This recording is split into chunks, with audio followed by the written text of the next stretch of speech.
Hello everyone, it's Lisa, and before we get started I just want to remind you that if you're not already subscribed, please subscribe, like, share, comment, all that kind of good stuff.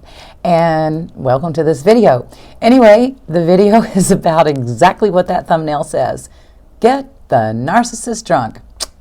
Why am I saying something like that? Okay, so first the disclaimer, I am not recommending somebody be alcoholic. I am not promoting alcohol abuse. And I understand that you know your narcissist better than I know them. Okay, so if you know that when they drink or whatever they do to get inebriated, that they're going to be dangerous or physically violent, please just use common sense. Just don't do it. So the reason I'm saying get the narcissist drunk is because the truth will come out of them then. Their filter goes away. Their mask goes away. Think about it. I mean, even normal people who, well, let's just say not normal, let's say healthy individuals who go out and they go to a party and, maybe they're drinking or whatever. They don't, okay, I'll use myself. I'm not really a drinker because I have no tolerance.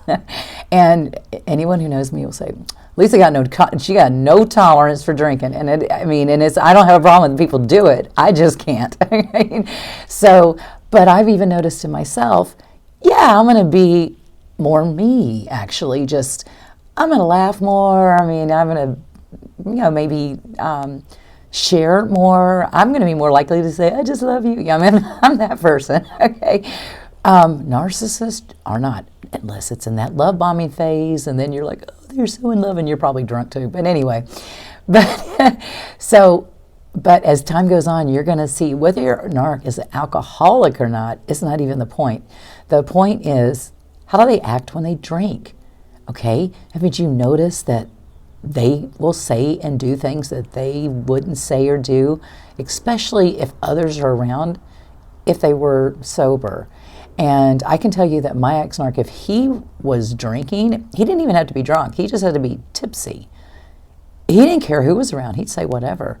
And I'm going to mention my brother here. In another video, I might have mentioned that I have a brother. We're both adopted, and he is an alcoholic, and he is also a narcissist. He wasn't, and his family wasn't. The family wasn't like that. It wasn't. My parents almost never drank.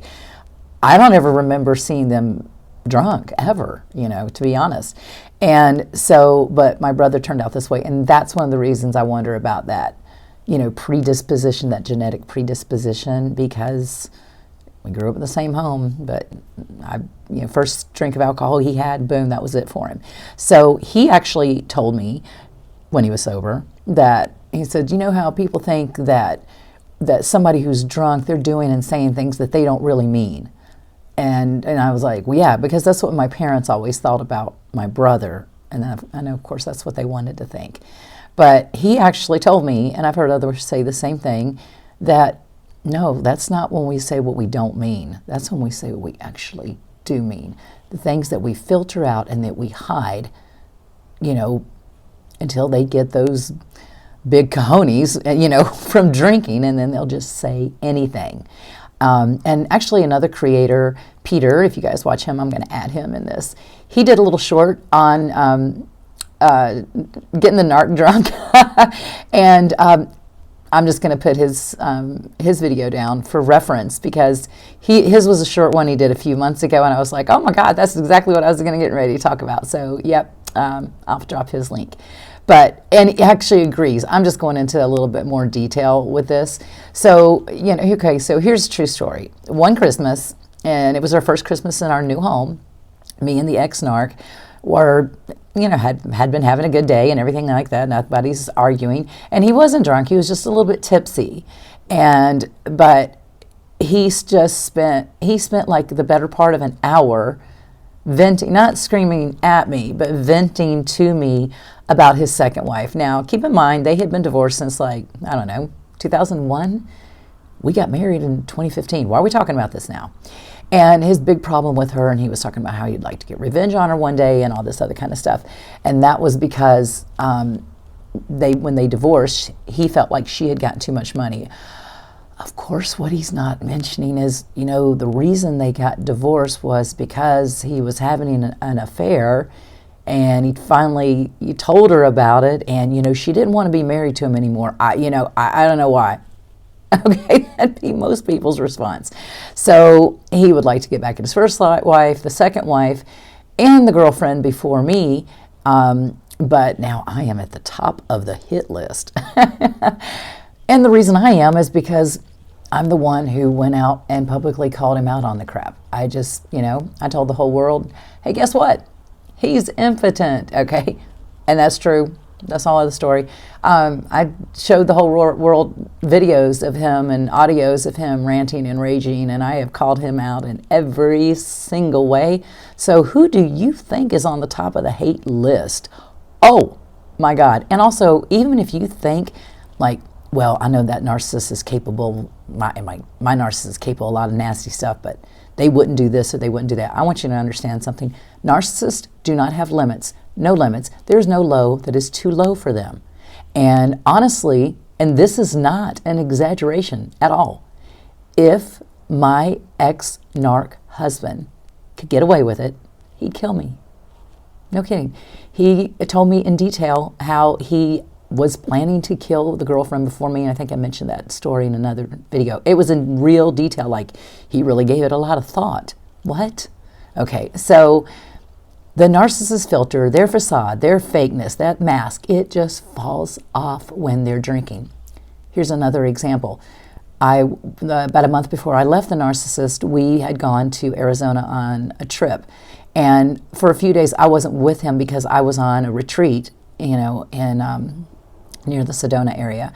Anyway, so I'm doing that, and it's like the second to last day of the retreat, and my narc calls me from his brother's house, and the brother drinks quite a bit, pretty much an alcoholic, but whatever, I didn't care, whatever, you want to drink, go ahead and drink. I wasn't even there, so thankfully, because this conversation, I knew he was a drunk right away because he's slurring his words, and I'm like, oh my God, he's not just tipsy, he is wasted.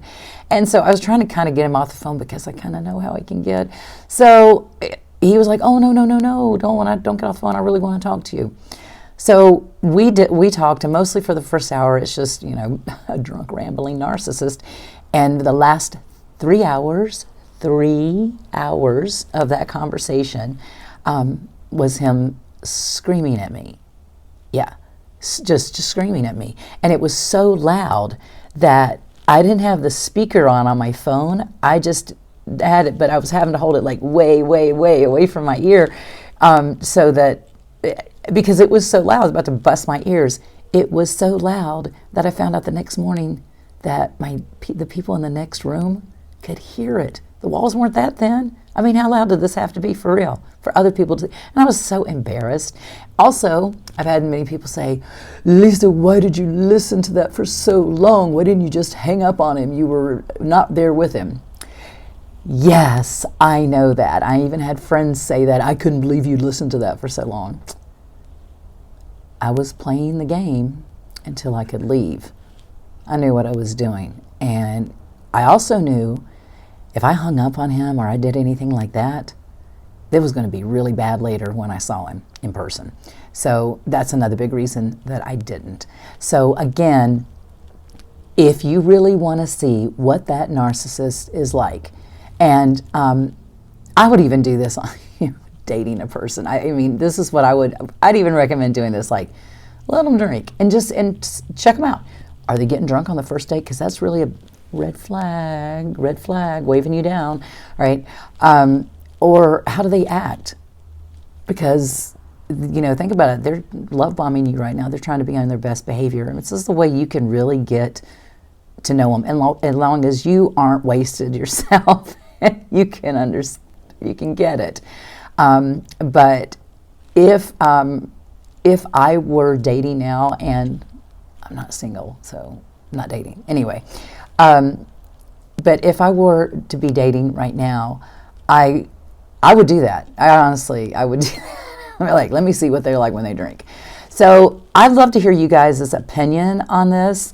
Now, again, I know some of you are like terribly terrible narcs that are really, really nasty and can be dangerous to you when you drink. So when they drink, so obviously this is not for you. This is at your discretion, because you know the narcissist better than I do. But I would love to hear your thoughts on this, and or have you done it, and how that worked out. So let me know. And thank you all so much, as always, for watching. Have a great day.